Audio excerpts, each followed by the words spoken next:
welcome back to our module on creating a transformational culture.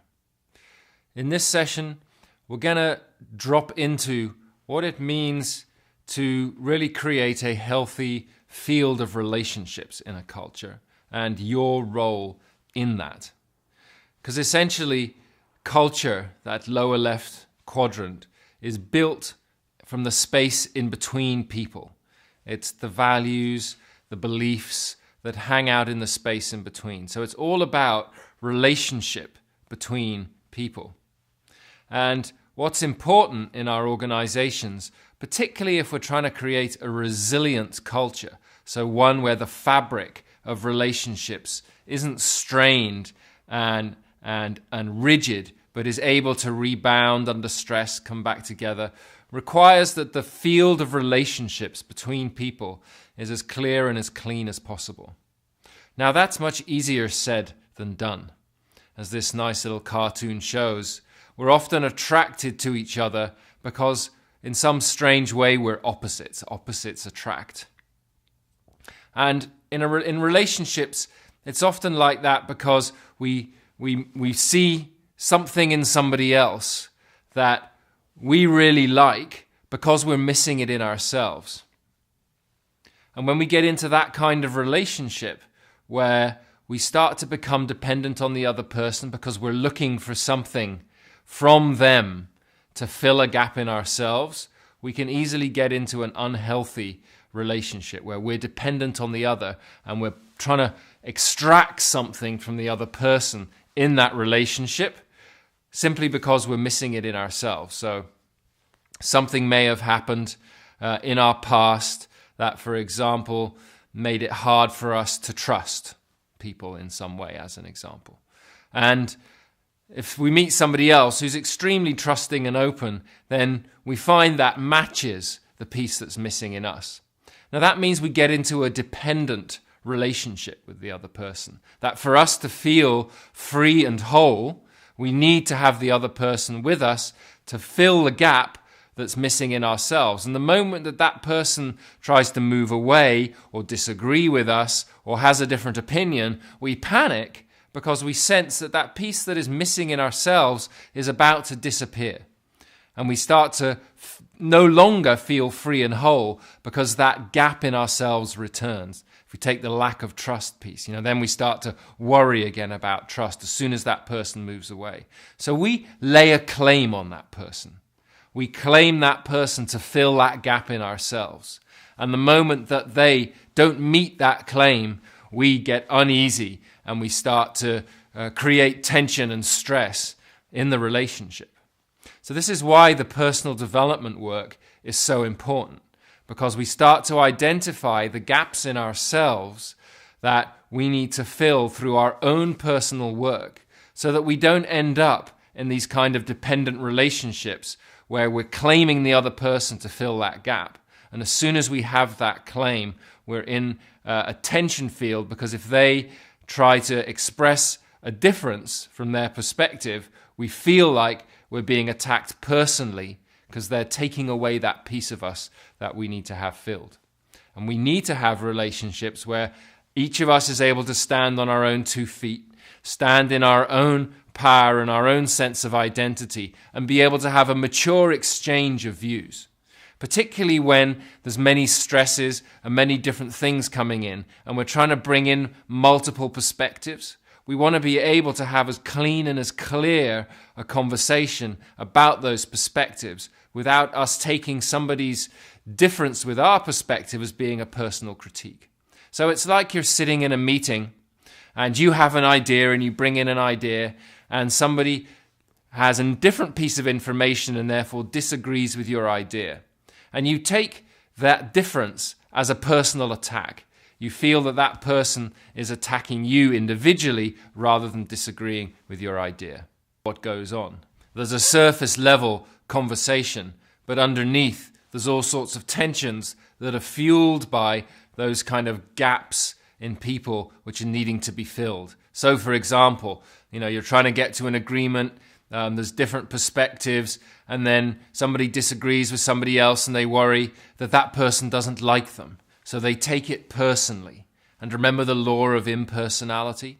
If they start to take it personally, then all sorts of worries and fears come to the table from inside that person, which start to pollute the whole environment for the meeting. So the way that you then respond to the proposal of somebody else is not so much from the question of, is this a good thing to do for the organization, but more, am I going to get the recognition that I need as a person? So the moment that we start to bring our own individual pain or hurt into a situation like a meeting, it makes it very hard to make the right kind of decision for the good of the organization. So when you are in your own contexts, discussing things with people and in meetings, and you notice a tension arise in yourself, you notice a discomfort in yourself, it's a good opportunity just to stop for a moment before you respond to what's been said and just check in with yourself. Am I responding from my free self, from that self that's really interested in what's the good of the organization? Or am I about to respond because I feel I've been triggered personally by something which somebody said? That's a great opportunity for learning, and this quote on the screen is a very nice summary of that. Everyone is your mirror, simply reflecting parts of your own consciousness back to you and giving you an opportunity to really see yourself. So every interaction that we have with somebody else is in some way mirroring back to us different parts of ourselves. That's why it's so important that we do our personal development work, because that means as we're trying to collaborate together, we'll be able to work far more effectively in a group rather than finding ourselves triggered by all sorts of fears that we have about whether we're going to be liked or accepted by the other, but can really get on with doing things together.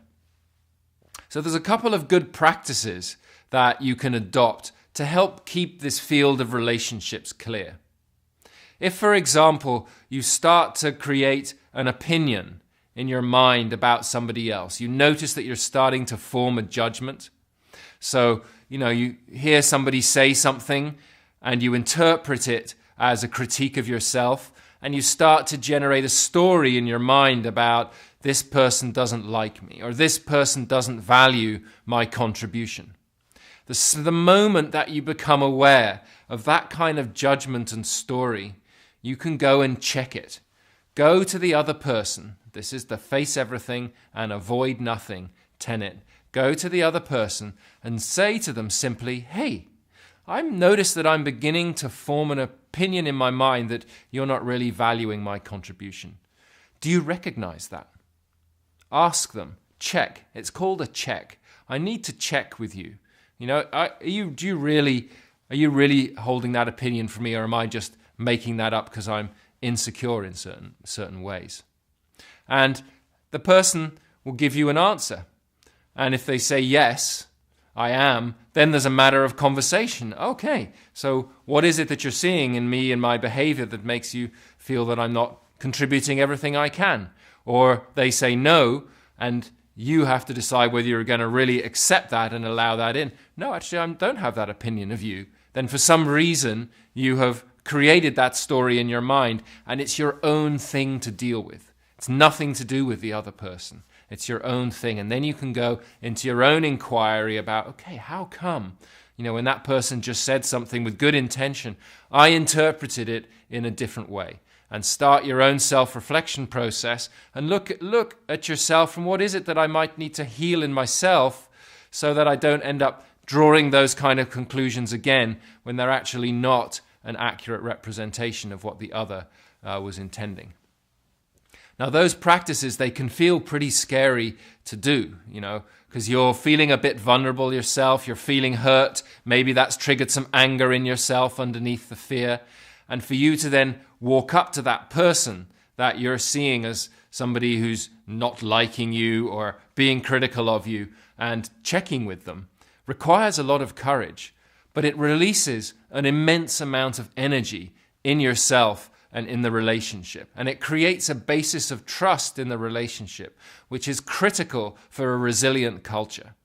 if you're in an organizational context with a culture where people have all of these opinions in their minds about what other people think of them and doing and passing judgment on each other the whole time, then you create this kind of toxic field of relationships in the culture that makes it very, very hard to have effective collaboration. So it's not a luxury to spend time on these things, to spend time on relationship, to check, keep your relationships clear. It's actually critical to having a transformational culture that enables you to take information in, respond quickly together, get together with people where it's needed to make something happen, and have a foundational basis of trust where you can have open communication about tensions that you're feeling. And ultimately, what's the worst thing that can happen when you walk up to somebody to check that? There's no great big disaster that can happen. They could just decide not to talk to you and walk away. Well, that's their decision, but at least you've made the approach. So try out some of these practices. And in the personal development module, what I've suggested you do for this particular session is identify a relationship that you would like to improve with somebody, and by shifting your own perspective of the relationship, see if you can change it. So just notice you're in a relationship where there's some tension. Notice that you formed an opinion about that person and about what they think of you in the relationship, and just see what happens if you change that opinion. Like, imagine you've got an opinion which is, that person doesn't really value me and my contribution. That's the story you're telling yourself. Try shifting it to, this person actually appreciates me for who I am. And just notice how that affects the way you then approach that person, the way you interact with that person. And from that space, you can go and check with them and see whether it's right or not. So have a little experiment, see how that works, and let all the others know, share that experience on some of the forums, and let's see what we can learn about that practice of keeping our cultures clear and clean so that we can be ready to respond as agilely as possible to the challenges that we're facing.